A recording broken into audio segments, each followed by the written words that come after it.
আমরা চলে যাব আমাদের প্রথম অতিথির কাছে। আপনার নামটা প্লিজ একটু বলবেন এবং আপনি কোত্থেকে এসেছেন, তারপর আপনার ঘটনায় যাব আমরা। থ্যাংক ইউ রাসেল ভাই, আমি রাফাত খান ফ্রম বনানী। ওকে, আমি সরাসরি ঘটনায় চলে যাচ্ছি। প্লিজ। ঘটনা শুরু করার আগে আমি বলতে চাই আমি একজন অডিটর হিসেবে কাজ করি, ইন্টার্নশিপ করছি অডিটরিং। সো আমাকে বাংলাদেশের বিভিন্ন জায়গায় পাঠানো হয়। আচ্ছা, এবং এই ঘটনা 2013 ঘটেছিল। অ্যান্ড আমি আপনার জামালপুরে চলে যেতে হয় আমাকে ওই আচ্ছা, কাজের অফিসিয়াল কাজের জন্য। অ্যান্ড আমি এবং জামালপুর এমন একটা জায়গা যে জায়গায় আপনি আগে কখনো যাননি? আমি কখনো যাইনি। আচ্ছা, ওকে। অ্যান্ড আমি ওখানে পরে আমার বস ফোন দেন এবং পরের দিনে আমি ওখানে বাসে উঠে পড়ি এবং যাওয়ার পথে আনফর্চুনেটলি আমাদের বাসের পিছনের দুটো চাকা পাংচার হয়ে যায়। সো আর বাসটা চলার মতো ছিল না। সো আমি বাস থেকে নেমে পড়ি আমার ব্যাগ নিয়ে। অ্যান্ড আমি তখন শীতকাল ছিল, guess it was November or December. So আমি বসে থাকি, রাস্তার পাশে দাঁড়িয়ে থাকি। অ্যান্ড অনেকক্ষণ দাঁড়িয়ে থাকার পর একটা সিএনজি পাই, খালি সিএনজি পাই। অ্যান্ড আমি সিএনজিটা নিয়ে চাচাকে ঠিকানাটা দেই জামালপুরের ওখানে। অ্যান্ড উনি আমাকে নিয়ে যান। আর নিয়ে যাওয়ার পর আমাকে একটা বাড়ির সামনে এসে থামান উনি। অ্যান্ড আমি ওনাকে টাকা দিয়ে বাড়ি থেকে নেমে পড়ি। অ্যান্ড সিএনজি থেকে নামার সাথে সাথে আমার একটা গায়ে শিউরি উঠে কাটা। অ্যান্ড আমি তাও ভাবলাম যে আমার বডি হয়তো আজকে কাজ করছে না। আমি ভিতরে ঢুকে পড়ি, বাড়ির ভিতরে ঢুকে জাস্ট বাড়িটা এক নজরে দেখি। অ্যান্ড বাড়িটা ছিল 3 তলা একটি পুরনো বিল্ডিং। অ্যান্ড 3য় তলার প্রত্যেকটা জানলা বন্ধ ছিল। সো আমি ভিতরে ঢুকে ফার্স্ট ফ্লোরে গিয়ে নক করি। অ্যান্ড প্রথম 2বার নক করার পর আমি I didn't get any response, আমার কেউ দরজা খুলো না। থার্ড টাইম নক করতে গেলাম, হাতটা যখন ঠিক আমি দরজার সামনে দিলাম তখন সেই মুহূর্তে খুলে গেল দরজাটা খুলে গেল। অ্যান্ড দেখলাম যে আমার সামনে একজন বৃদ্ধ মহিলা দাঁড়িয়ে আছেন, সাদা শাড়ি পরা। কিরকম বয়স হবে? তার বয়স হবে 60-70। আচ্ছা, বা একটু বেশি হবে, আর একটু বেশি হতে পারে। আচ্ছা, ওকে।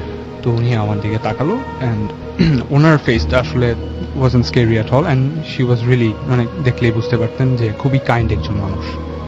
তো তাকে আমি জিজ্ঞেস করলাম যে এখানে কি থাকার কোনো ব্যবস্থা হবে, আমি থাকতে চাচ্ছিলাম। তো উনি আমাকে কিছু না বলে উনি দরজার ঠিক পাশে সিঁড়ি দিয়ে দোতলায় হাঁটা শুরু করলো। তো আমি তার পিছে পিছে, আমার দুটো ব্যাগ ছিল, একটা অফিসিয়াল পেপারসের ব্যাগ এবং একটা আমার জামা কাপড়, পার্সোনাল থিংস। অ্যান্ড আমি দোতলায় তার সাথে গেলাম। উনি দোতলায় একটা বিল্ডিং, একটা ডোর ছিল। অ্যান্ড কাঠের দরজাটা তালা দিয়ে লাগানো ছিল। উনি জাস্ট ওনার থেকে চাবির গোছা বার করলেন এবং ওটা দিয়ে তালাটা খুলে দিয়ে আমাকে জাস্ট হাত দিয়ে ইশারা করলো ভেতরে যেতে। আমি ভেতরে গেলাম। অ্যান্ড দেখলাম ভেতরে অন্ধকার, 2 থেকে 3টে রুম ছিল। অ্যান্ড সব কিছু ধুলো ভরা ছিল। অ্যান্ড কেউ থাকে না ওখানে, দেখেই বোঝা যাচ্ছে কেউ থাকে না। তাও আমি ভাবলাম 3-4 দিনের ব্যাপার, আমার জাস্ট ওখানে জাস্ট রাতটাই কাটাতে হয় আমার বেশিরভাগ সময়। সো আমি ওখানে ওনাকে বললাম যে থ্যাংক ইউ, আমি থাকবো 3-4 দিনের জন্য আছি আন্টি। উনি বললো ঠিক আছে। উনি মানে কিছু না বলে জাস্ট পিছিয়ে ফিরে হাঁটা দেন। হাঁটা দিয়ে উনি ঠিক দরজার সামনে গিয়ে পিছিয়ে ফিরেন। এই প্রথম আমাকে কিছু বলেন। উনি আমাকে বলেন যে বাবা, 3য় তলায় যাওয়া নিষেধ, 3 তলায় কোনোভাবেই যাওয়া যাবে না। জি। অ্যান্ড আমি ভাবলাম ঠিক আছে, ফাইন। আমি সেদিন আর কিছু হয় না, আমি রাতে ঘুমিয়ে পড়ি। অ্যান্ড পরের দিন আমি ঘুম থেকে উঠেই কাজে চলে যাই। অ্যান্ড ফিরতে ফিরতে আমার রাত হয়ে যায়। অ্যান্ড সেদিন রাতেই আসলে শুরু হয় সমস্যা। অ্যান্ড আমি রাতে ঘুমায় পড়ি। অ্যান্ড রাত ঠিক 3টার দিকে ধূপ ধূপ করে আওয়াজ শুরু হয়। অ্যান্ড আমি ঘুম ভেঙে যায়। অ্যান্ড আমি আওয়াজটা বুঝতে পারি যে আমার ঠিক মাথার ওপর থেকে হচ্ছে, মানে 3rd ফ্লোরে আমার রুমের ঠিক ওপরের রুমটার থেকে আওয়াজটা আসছে। তো আমি তখন ঘুমানোর চেষ্টা করি, কিন্তু আওয়াজটা আস্তে আস্তে বাড়তে থাকে। সো আমি ঘুমাইতে পারি না। সো আমি তখন বেড থেকে নেমে নিচতলায় যাই এবং আন্টির দরজায় গিয়ে নক করি, কিন্তু কেউ দরজা খুলেন না। সো আই থট যে উনি হয়তো 3য় তলায় কোনো শব্দ করছিলেন, কিন্তু একজন বৃদ্ধ মহিলা রাত 3টা বাজে কি করবে? ডেফিনেটলি ওই সময় ওনার ঘুমিয়ে থাকার কথা। তো আমি তখন আর ঘুমাতে না পারে আমি ডাইরেক্ট তৃতীয় তলায় চলে গেছি, ইমপেশেন্ট আচ্ছা। আর কি। তো তৃতীয় তলায় যাওয়ার পর আমি দেখলাম যে দরজাটা কাঠের দরজা, খুব পুরনো গুণে ধরা কাঠের দরজা, ওটা বাইরের থেকে একটা হালকা একটু মোটা একটা লাল সুতা দিয়ে বাঁধা, জাস্ট ওটা দিয়েই বাঁধা। আচ্ছা। এবং ভেতর থেকে আমি ঠিক তখন আওয়াজটা শুনছি যে প্রায় 30 সেকেন্ডস টু 1 মিনিট পর পর ধুপ ধুপ ধুপ ধুপ আওয়াজটা হচ্ছে। আচ্ছা। অ্যান্ড তখন আমি দরজায় নক করি একটু জোরে 2 বার। তখন নক করার সাথে সাথে আওয়াজটা আমি আর শুনি না, আওয়াজটা আর আসছে না। তো আমি পিছে ফিরে, আমি ভাবলাম উনি হয়তো বুঝছে না, আমি পিছে ফিরে হাঁটা শুরু করি সিঁড়ি দিয়ে। ঠিক যখন নামা শুরু করি তখন আওয়াজটা আবার শুরু হয়। তখন ঘুমের মাঝে আর কিছু করার থাকে না, আমি ঘুমের, জাস্ট নিচে গিয়ে ঘুমিয়ে পড়ি। আচ্ছা। অ্যান্ড পরের দিন আমি সকালে কাজে চলে যাই, আমার সাথে তেমন কিছু হয় না। অ্যান্ড পরের দিন আমি রাতে যখন ফিরি, ঘুমিয়ে পড়ি কিছু কাজ সেরে। অ্যান্ড সেদিন রাতে আমি কিছু খারাপ স্বপ্ন দেখি। অ্যান্ড রাতে ঘুম ভেঙে যায় আমার। ঠিক আমার একটা অভ্যাস আছে, আমার ঘুম ভাঙলে আমি সবসময় পাশে বালিশের পাশে ফোনটা নিয়ে দেখি। তো ফোনে তখন দেখলাম যে রাত 3টা বাজার ঠিক 2-3 মিনিট বাকি। তো আমার কেন জানি না, তা আমি দেখলাম যে আওয়াজটা হয় না। হ্যাঁ হ্যাঁ। তো আওয়াজটা তখন হওয়া শুরু করে হঠাৎ করে। তো আমি এবং একই সময়ে হলো না, মানে শুরু হলো কি একই সময়ে, বুঝলাম মানে আগের দিন রাতের বেলা যে সময় আওয়াজটা হ্যাঁ, শুনেছিলেন 3টার ঠিক- সময়। ঠিক ওই একই সময়ে হয়। 3টার সময় আওয়াজটা শুরু হতো। এই যে 3টা, আমি 3টা কেন জিজ্ঞেস করলাম এবং এখানে কেন একটু মানে এমফাসিস দিলাম সেটা আমি পরে বলছি, আপনি আপনার ঘটনা বলুন। আচ্ছা, ঠিক আছে। তো 3টা বাজে আওয়াজটা শুরু হলো। অ্যান্ড দিস টাইম আমি আর নিচে যাওয়ার করলাম না, বিকজ আমি প্রত্যেকবার গিয়ে নক করতাম এন্ড কেউ দরজাই খুলতো না Right. নিচে। তো আমি ডাইরেক্ট উপরে গেলাম। অ্যান্ড দিস টাইম উপরে আমি যাওয়ার পর সাথে সাথে দেখলাম যে লাল সুতাটা আজকে নেই, বাধা ছিল না আজকে দরজাটা। যেটা আপনি গতদিন দেখেছিলেন। জি। সো তখন আওয়াজটা হচ্ছে। অ্যান্ড সো আমি নক করি 2-3 বার, বাট আওয়াজটা এবার থামে না। সো আমি আস্তে করে দরজাটা একটু ঠেলে ভিতরে একটু উকি মারি। অ্যান্ড উকি মেরে আমি দেখি যে ডান দিকে একটা অন্ধকার রুমের মধ্যে জাস্ট 2টো জানালা খোলা, তা দিয়ে যা আলো আসছিল তা দিয়ে আমি দেখছিলাম 2টো জানালা খোলা।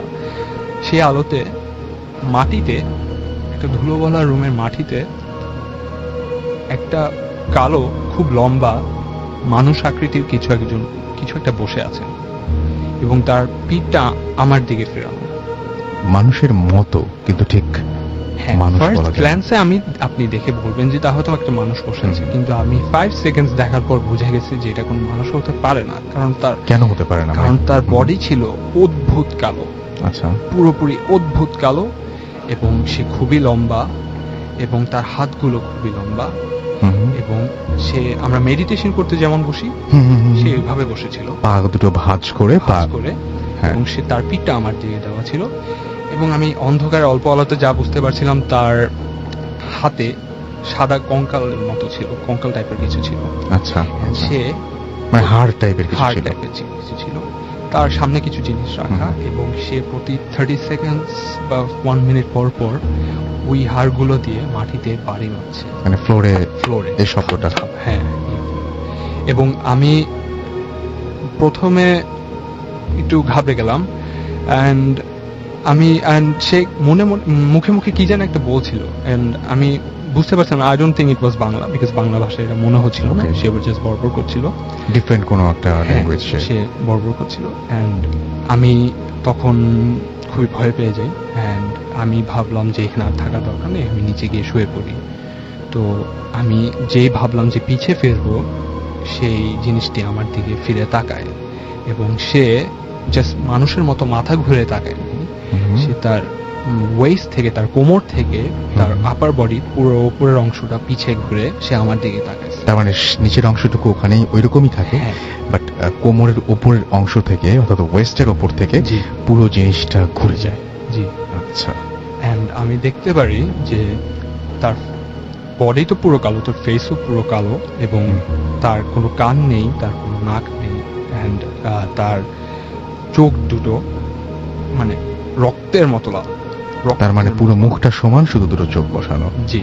আচ্ছা, রক্তের মতো লাল, অ্যান্ড তার খুব চিকন দুটো ঠোঁট আছে, খুবই চিকন। আচ্ছা, খুবই চিকন দুটো ঠোঁট আছে, অ্যান্ড সে আমার দিকে তাকিয়ে জাস্ট একটা হাসি দেয়, খুবই বেদঘটে একটা বিচ্ছিরি হাসি দেয়, অ্যান্ড হাসি দেওয়ার সাথে সাথে তার ঠোঁটগুলো উপরে একদম চোখের নিচ পর্যন্ত উঠে যায়। আপনি এখনো হালকা হালকা কাঁপছেন, আপনার কি ওই সম্পর্কে মানে ওই ব্যাপারটা জি, মনে পড়ছে নিশ্চয়ই? জি।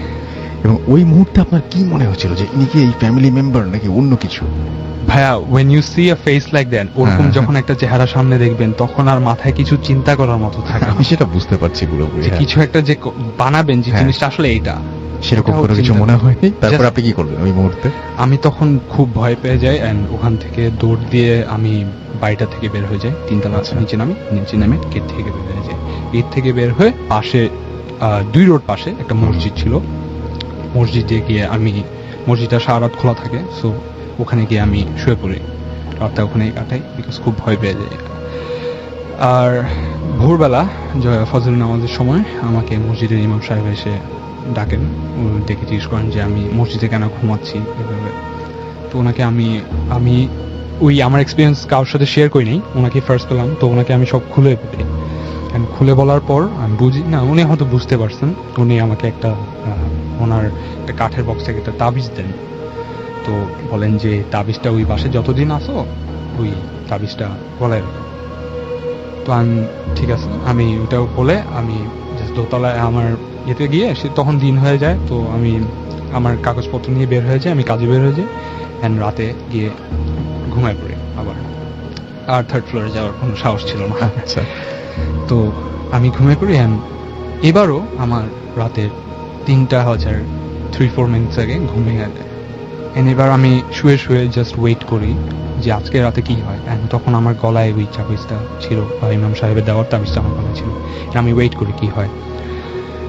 অ্যান্ড এবার আর 3টা বাজে কোনো আওয়াজ পাইনি, ফর দ্য ফার্স্ট টাইম ওই বাসায় কোনো আওয়াজ পাইনি। অ্যান্ড আমি আরো 15 মিনিটসের মতো ওয়েট করি আওয়াজটার জন্য, কিন্তু কোনো আওয়াজ হয় না। দেন আমি ঘুমানোর চেষ্টা করি, আস্তে আস্তে আমার ঘুম চলে আসে। যখন চোখটা ঠিক লেগে আসে, তখন আমি বুঝতে পারি যে আমার পায়ের ঠিক পাশে কিছু একটা দাঁড়িয়ে আছে। তো আমি এইসব মোমেন্টে কখনো ওয়েট করি না যে আস্তে আস্তে দেখবো নাকি দেখবো না, আমি সাথে সাথে মাথা ঘুরে দেখি যে ওই জিনিসটি এবার দাঁড়িয়ে আছে। And দাঁড়ানোর পর আমি দেখতে পারলাম যে অ্যাকচুয়ালি কত লম্বা জিনিসটা, বুঝতে পারলাম যে জিনিসটা এত লম্বা। মানে যখন বসেছিল তখন তো তখন অনুমান তো লম্বা করেছিলেন। লাগছিল, এখন বুঝতে পারলাম যে এত বুঝতে লম্বা। পারলাম। অ্যান্ড আমি সেটা দেখে, সে আমার দিকে ডাইরেক্ট মানে তাকিয়ে থাকে কোনো এক্সপ্রেশন ছাড়া। আমি খুবই ভয় পেয়ে যাই, আমি শুয়ে থাকি, আমার পুরো গা বরফ হয়ে যায়, কিন্তু তাও আমি খাওয়ানো শুরু করি। অ্যান্ড আমি তখন দোয়া কালাম পড়ার চেষ্টা করি, কিন্তু মুখ দিয়ে কোনো কথা ছিল না, এত ওই ভয় সময় ছিল। কিচ্ছু মনে হ্যাঁ, আসছিল না। সবচাইতে ভয়ঙ্কর যেটা জাগছে, আমার তাবিজটা তখন 3-4 সেকেন্ডস পর নিজে নিজে হুম। খুলে আমার বাম পাশে মাটিতে পড়ে গেছে, একা একা? একা একা।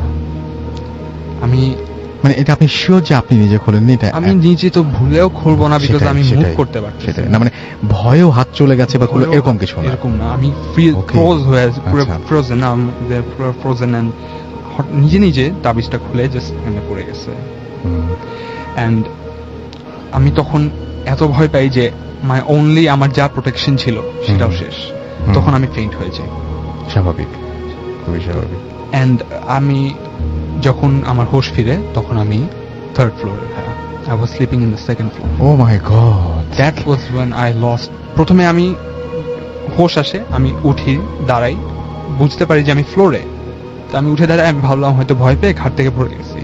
তো আমি যখন উঠে দাঁড়াই, চারপাশে দেখি, তখন বুঝতে পারি যে এটা আমার ফ্লোর না, এটা আমার খাট না, আমার ব্যাগটা কিছু নাই, এই রুমে আমি আগে আসিনি।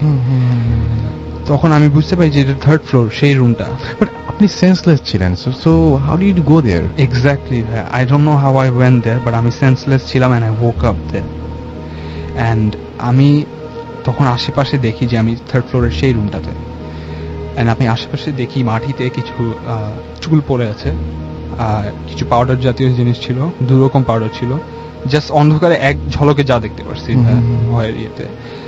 আর ওই হাড়গুলো তখনও ছিল ওখানে। আর আশেপাশে খুব ভাঙা ফার্নিচার, অনেক ময়লা জিনিসপত্র ছিল, অত কিছু দেখার সময় পাই নাই। আর আমার সাদা রঙের যে টি শার্টটা ছিল যা পরে ঘুমাচ্ছিলাম ওটা এদিক দিয়ে লাইক চেস্টের দিক দিয়ে ছেঁড়া, আচ্ছা। পুরো ছেঁড়া, অ্যান্ড আমার শরীরের বিভিন্ন জায়গায় কালো দাগ। সো অন্ধকারে যা বুঝতে পারছি, and পুরো বডি ব্যথা করতেছিল তখন। মানে আমি হার্ডলি নিজেকে জাস্ট উঠে দাঁড়া করেছি। আচ্ছা। দেন ওখান থেকে আমি ওগুলো দেখার পর আর এক মুহূর্ত থাকতে চাচ্ছিলাম না। আমি ওখান থেকে জাস্ট রাশ করে দোতলায় যাই। দোতলায় গিয়ে আমার ব্যাগ ট্যাগ, আমার ফোন চার্জে ছিল, যা ছিল সব নিয়ে আমি জাস্ট ব্যাগে ভরে বের হয়ে যাই। অ্যান্ড তাড়াহুড়োর মাঝে আমার অফিসিয়াল পেপারসগুলো ফেলায় আসি। দেন আমি বের হয়ে নিচে এসে একবার নক করি ওই আন্টির রুমে, এই দরজায়, কিন্তু নো অ্যান্সার, কেউ দরজা খুলেন না তখনও। কিন্তু তখন যে আমি দাঁড়ায় নক করব কয়েকবার, ওই সেই সাহসটা সাহসটা সেই হচ্ছিল সাহস না। নাই, কারণ আমি জানি ওই বিল্ডিং আমি সেফ না। তখন আমি জাস্ট আমার ব্যাগটা নিয়ে আমি দৌড়ায় গেট থেকে বের হয়ে যাই। অ্যান্ড গেট থেকে ঠিক 2-3 স্টেপ নেওয়ার পর আমি বুঝতে পারি যে ভাই, যখন কেউ আপনার দিকে তাকিয়ে থাকে একটু বোঝা যায় যে someone is looking at you. তখন আমি বুঝতে পারি যে পিছন থেকে হয়তো কেউ আমাদের তাকায় আছে বা কেউ দেখতেছে আমাকে। হ্যাঁ, তখন আমি পিছিয়ে জাস্ট তাকাই and দেখি ওই বিল্ডিং এর 3rd ফ্লোরে সেই রুমটার সেই জানালা যেটা খোলা ছিল তার ভেতরে দুটো লাল রক্তের মতো লাল চোখ আমার দিকে তাকায় আছে। শুধু চোখ দুটো দেখা যাচ্ছে এই মুহূর্তে। হ্যাঁ, দুইটা চোখ দেখা যাচ্ছে কালো অন্ধকারের মধ্যে। আমি জাস্ট দুইটা চোখ দেখতেছি আমার দিকে তাকায় আছে। দেখলেই বোঝা যাচ্ছে যে সে আমার দিকেই তাকায় আছে। আমি ওইটা দেখার পর জাস্ট আমার ব্যাগটা নিয়ে ওখান থেকে দৌড়ায় পালাই। দৌড়ায় আমি জাস্ট সামনে, কিছু দূর সামনে একটা টং থাকে, টং ছিল। আমি টঙে গিয়ে তখন ফজরের আজান দেওয়ার আধা ঘন্টা বাকি এরকম সময়। তো ওই সময় চাচা তখন মাত্র টং খুলতেছে। তো ওইসব এলাকায় তো টং একটু আর্লি খুলে, রাইট। সো টং তখন খুলতেছে। চাচা আমাকে দেখে যে আমি হাঁপাচ্ছি, খুব ভয় পেয়েছি বা সামথিং। চাচা আমাকে কিছু না বলে জাস্ট পানি দেয় and বসতে বলে আমার টঙে। তো আমি বসে একটু পানি খাই and চাচাকে আমি জিজ্ঞেস করি যে চাচা আপনি এখানে কয় বছর ধরে আছেন? চাচা বলে যে আমি 13 বছর ধরে আছি। তো ওনাকে আমি আমার এক্সপিরিয়েন্সের ব্যাপারে তখনও কিছু বলি নাই। আমি জাস্ট বলি যে আপনি কি এই বাড়ির ব্যাপারে কিছু জানেন? তখন বলে যে এই বাড়িতে, আমি তার থেকে জানতে পারি যে এই বাড়িতে অনেক বছর আগে একজন মহিলা ছিলেন এবং তার দুটো ছেলে ছিল। তাদের বাবা ফর সাম রিজন তাদেরকে ছেড়ে চলে যায়। দুটো ছেলের থেকে এক ভাই কালো জাদু করতেন। আচ্ছা। এবং অনেক বছর আগে ওই বাড়ির 3য় তলায় নাকি ওই এক ভাই আরেক ভাইকে খুন করে নিজে ফাঁসি দিয়ে মারা যান। চাচা আমাকে বলেন যে এরপর থেকে ওই বিল্ডিং আর কেউই থাকেন না, বিল্ডিংটা পুরোপুরি খালি। আচ্ছা। তখন আমি চাচাকে বলি যে, মানে আমি অবাক হয়ে যাই, আমি খালি পড়ে আছে মানে কি? ওখানে তো আমি দেখছি যে নিচতলায় আন্টি এখনো আছেন, বৃদ্ধ মহিলা একজন আছেন। তো চাচা বলে যে মামা যা বুঝেন না তা নিয়ে না কথাই বলা ভালো। ওই মহিলা অনেক বছর আগেই মারা গেছেন। এন্ড আপনি যা দেখছেন ওইটা আপনি নিজেই বুঝে নেন। তো ওইটা দেখার মানে ওইটা শোনার পর উনি যে আমাকে ভয় লাগানোর জন্য বলবে, আমি তখনও তাকে আমার কথাই বলি নাই যে আমি এরকম জিনিস দেখছি। উনি জাস্ট আমাকে বলছে। এন্ড এরপর আমি জাস্ট আপনি ওখানে স্টে করেননি? আমি আর স্টে করিনি, আমি ঢাকায় এসে পড়ি। আচ্ছা, ওকে। আপনাকে যদি এখন আবার বলা হয় যে কোনো কাজে আপনি জামালপুর যান, আমি এরপর থেকে ভাই আসলে আর ওই এলাকার মধ্যে আবার যাওয়ার কোনো ইচ্ছা নাই। থ্যাংক ইউ ভেরি মাচ আপনার ঘটনার জন্য এবং